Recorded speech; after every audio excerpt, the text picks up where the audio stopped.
Inilah dia hikmah Najib ke penjara. Saudara-saudara yang dihormati sekalian. Pada Selasa 23 Ogos 2022, Najib Razak yang merupakan bekas Presiden Parti UMNO merangkap bekas Perdana Menteri dimasukkan ke dalam penjara Kajang. Najib dipenjara selama 12 tahun dan didenda Rm210 juta. Ini setelah dia didakwa, dibicara dan didapati bersalah. Najib dibuktikan kesalahannya mengubah wang haram, atau lebih popular kes ini dikenali sebagai kes SRC internasional. Ketika tulisan ini digarap, Najib telah lebih sebulan menginap meringkuk di Sumbat dalam penjara. Najib masih lagi menjadi tajuk berita dan kadangkala induk berita untuk media dalam dan luar negara. Kes Najib juga membuka mata warga Malaysia tentang pelbagai sudut perundangan yang biasanya tidak diambil peduli.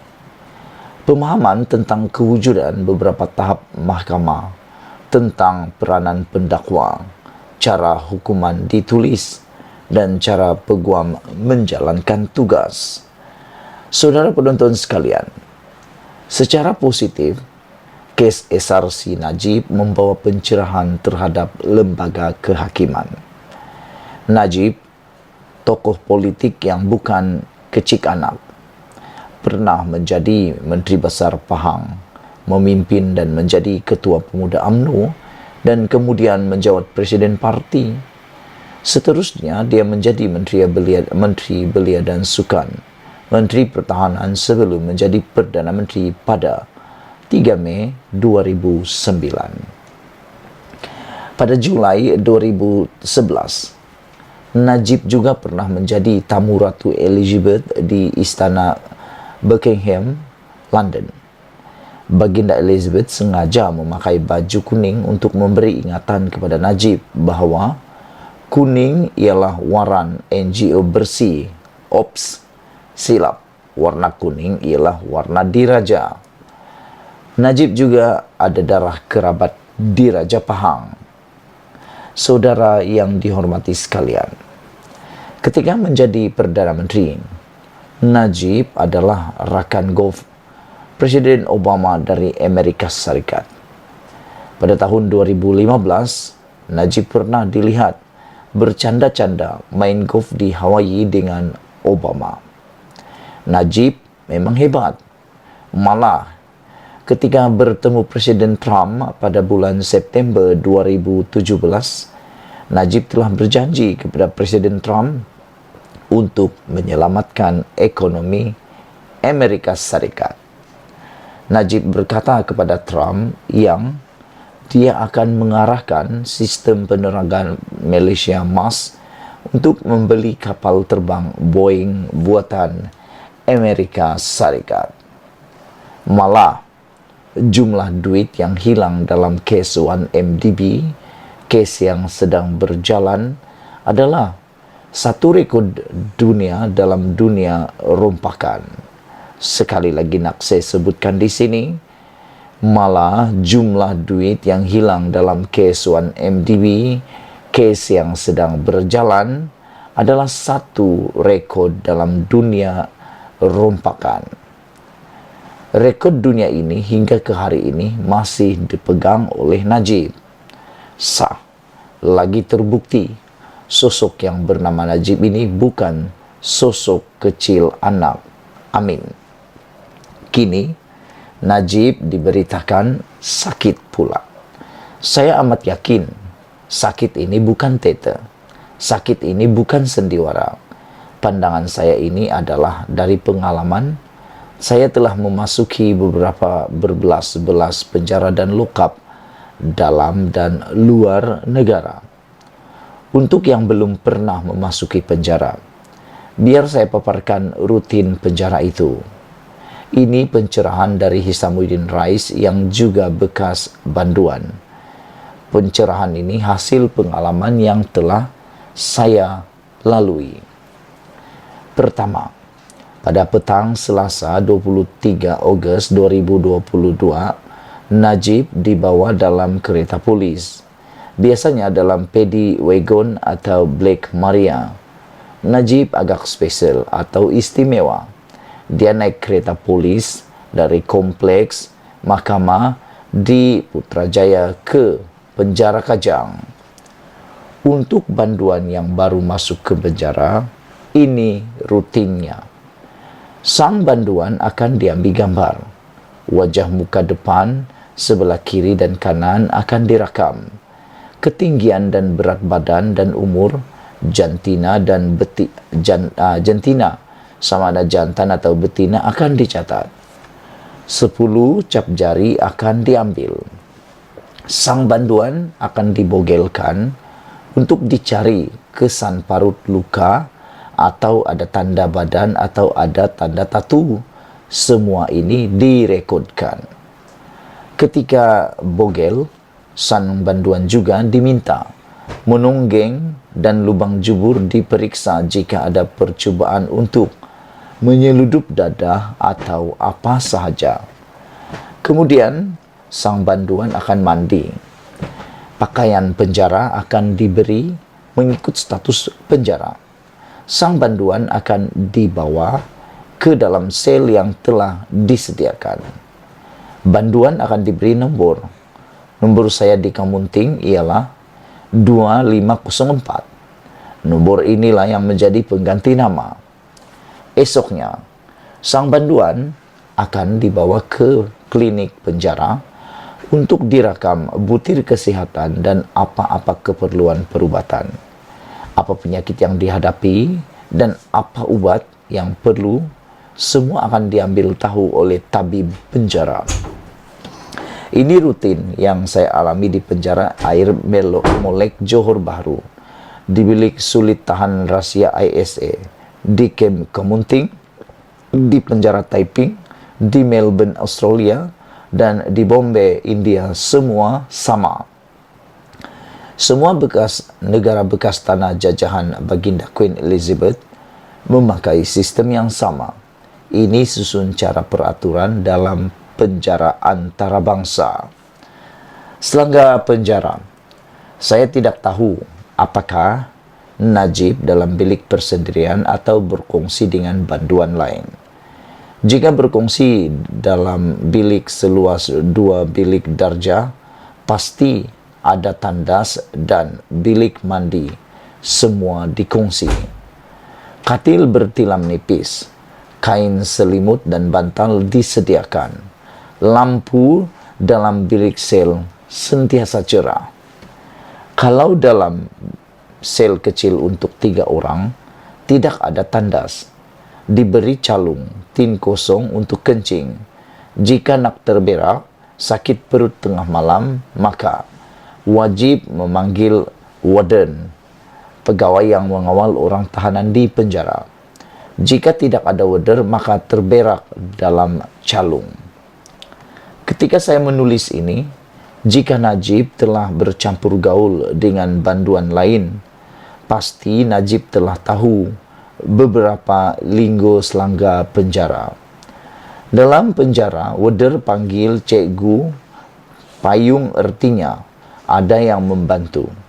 Kalau dipanggil cikgu, artinya ada warden yang baik membantu. Submarine artinya menyelundup melalui lubang jubur. Saya yakin Najib tidak selesa tidur dalam penjara. Ini pengalaman pertama Najib masuk penjara, maka Najib pasti gelabah. Najib bekas anak Perdana Menteri.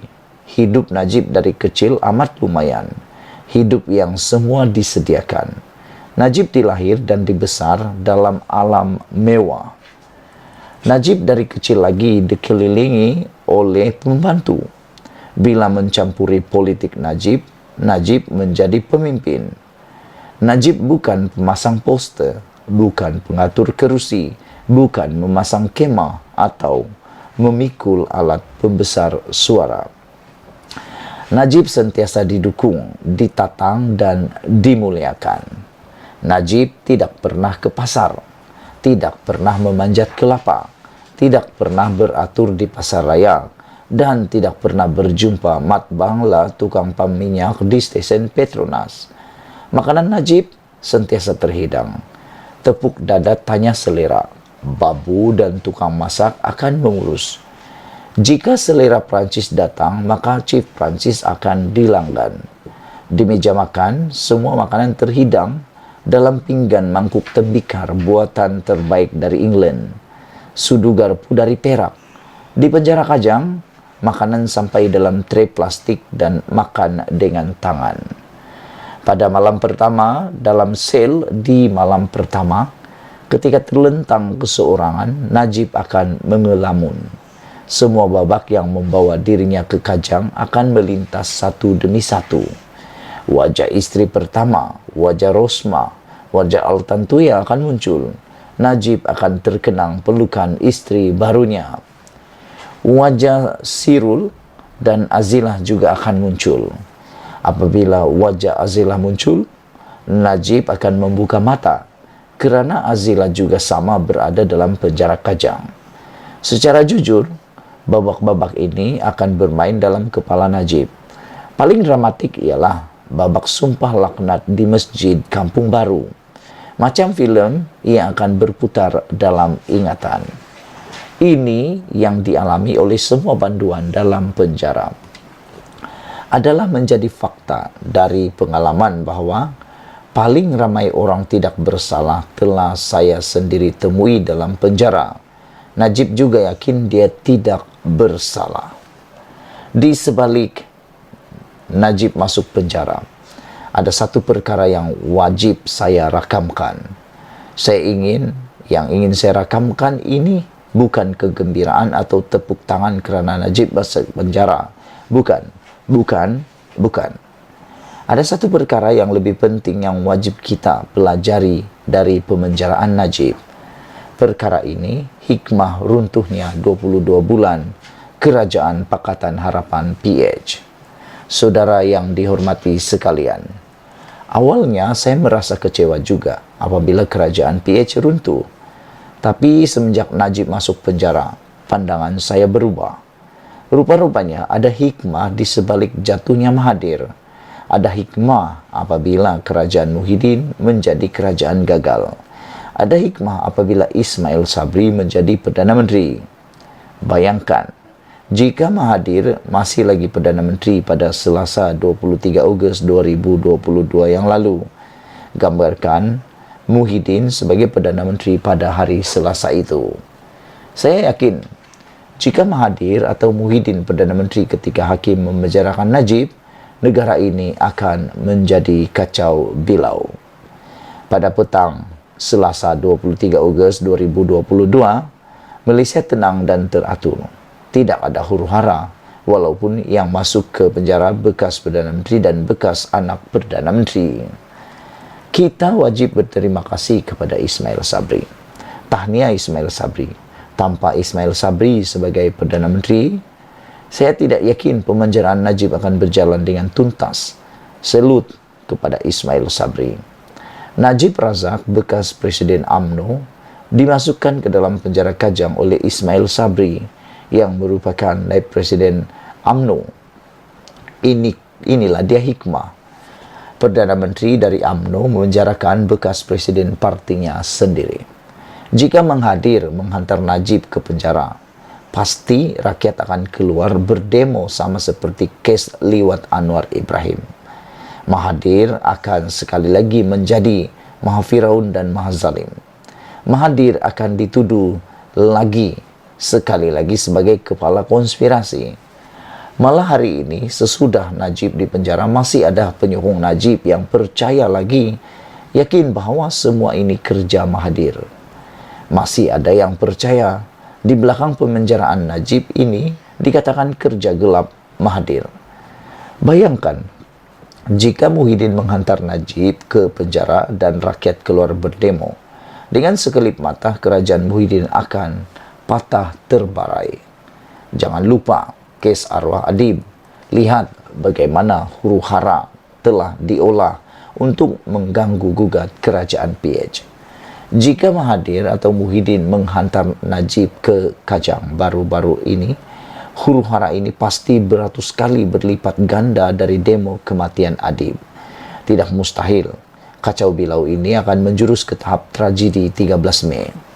Justru hikmahnya ialah Ismail Sabri mengambil tanggung jawab sebagai Perdana Menteri menghantar Najib Razak ke penjara Kajang.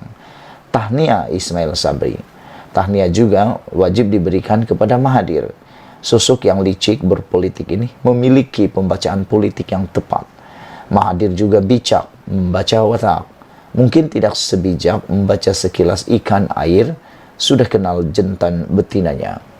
Ketika menjadi Perdana Menteri, Mahathir ditugaskan untuk memilih beberapa nama untuk menjadi Ketua Hakim Negara. Ini kebijaksanaan Mahathir. Dia telah memilih Tengku Maimun. Sejarah membuktikan ini satu pilihan yang tepat.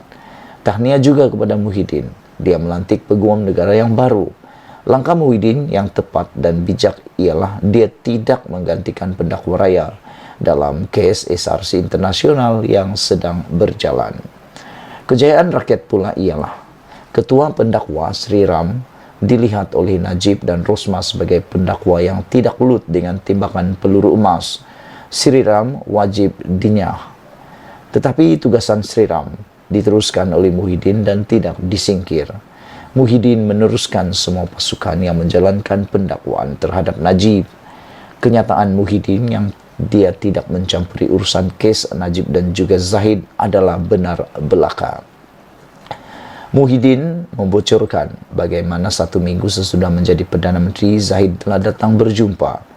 Zahid dengan fail kes di tangan telah meminta Muhyiddin campur tangan. Muhyiddin tidak berganjak. Muhyiddin mencadangkan kepada Zahid, jika tidak bersalah maka pasti ini akan dibuktikan oleh mahkamah. Salut untuk Muhyiddin. Tahniah yang paling besar ialah kepada semua pengundi yang telah mengundi PH dalam PRU 14. Tanpa undi Macik, Pacik, Ahmad, Dolah, Aso, Abeng, Mutu dan Aci, Najib Razak masih lagi Perdana Menteri Malaysia. Pencuri masih berkuasa. Sejarah akan merakamkan kejayaan terbesar PH berkuasa selama 22 bulan ialah memasukkan Najib ke penjara Kajang. Kejayaan besar rakyat Malaysia ialah mengheret benggolan-benggolan kaki rasuah, kaki salah guna kuasa dan pencuri harta rakyat ke mahkamah. Di sebalik keruntuhan PH ada hikmahnya. Salut untuk PH, salut untuk rakyat yang mengundi PH. Ditulis oleh Hishamuddin Rais, merupakan seniman, penulis, aktivis dan bekas tahanan ASA. Tulisan ini tidak semestinya mencerminkan pendirian Malaysia Kini dan Nazilin Unity Admin. Dipetik dari Malaysia Kini. Sekian, jangan lupa tinggalkan komen Anda, tekan butang subscribe. Malaysia kita punya, kita jaga sama-sama. Cintai Malaysiaku, kita jumpa lagi. Bye-bye.